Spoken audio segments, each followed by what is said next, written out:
일반적으로는 다른 지역보다는 조금 변동성이 좀 어떻게 보면은 약해요. 예 좀 덜 떨어진단 말이에요. 그런데 부풀려지니까 더 폭락이 와버려야 돼요.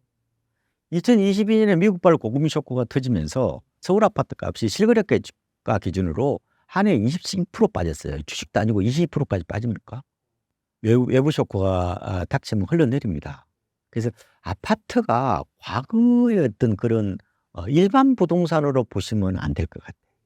약간 중금융 상품, 유사 금융 상품식으로 보시는 게 맞을 것 같아요.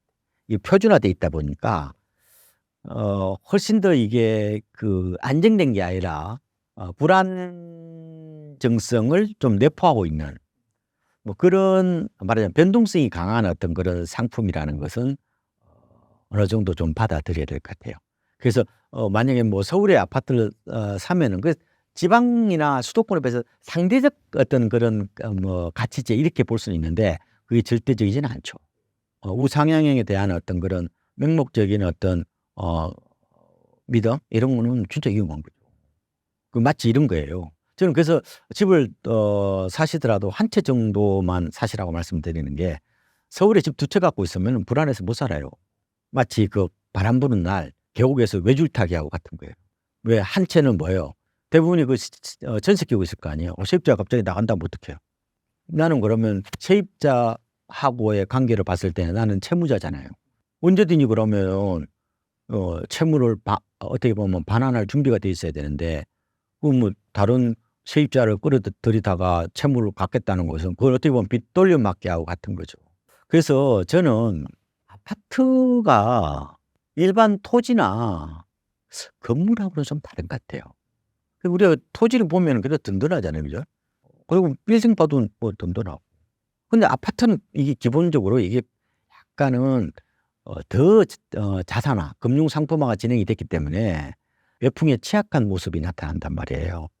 그래서 저는 집을 사시더라도 뭐 어차피 내가 처음 살 때는 대출을 좀 많이 낼 수밖에 없을 거예요. 그죠? 그런데 내더라도 50% 이내, 집값이 50% 이내 내고 장기적으로 한 30% 이내로 안정적으로 갖고 가셔야 돼.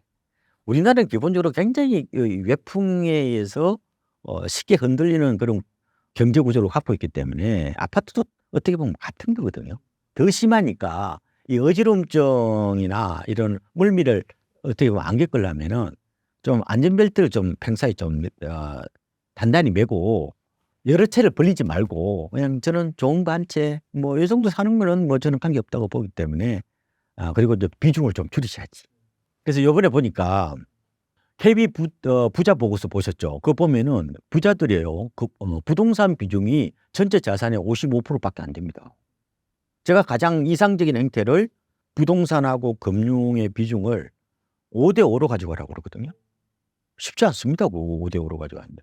근데 진짜 내가 그래도 여윳돈 내가 금융 자산을 못 모은다 하더라도 제가 마지노선을 저는 7대 3 으로 말씀을 드려요. 부동산이 7, 금융이 3 정도. 요 정도는 가져가셔야 돼.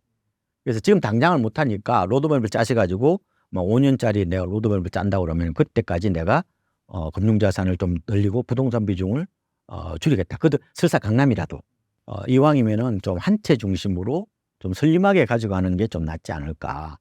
지금은 모든 사람들이 사실상 아파트 빼고는 전부 다 달러 외화벌이 혹은 미국에 지금 뭐예요? 주식 투자해서 외화벌이 하는 시대로 바뀐 겁니다, 지금은. 트렌드가 확실히 달라졌기 때문에 부동산에 대한 과다한 투자는 그거는 좀 자제하는 게 좋지 않을까 뭐 이렇게 생각하고 있습니다.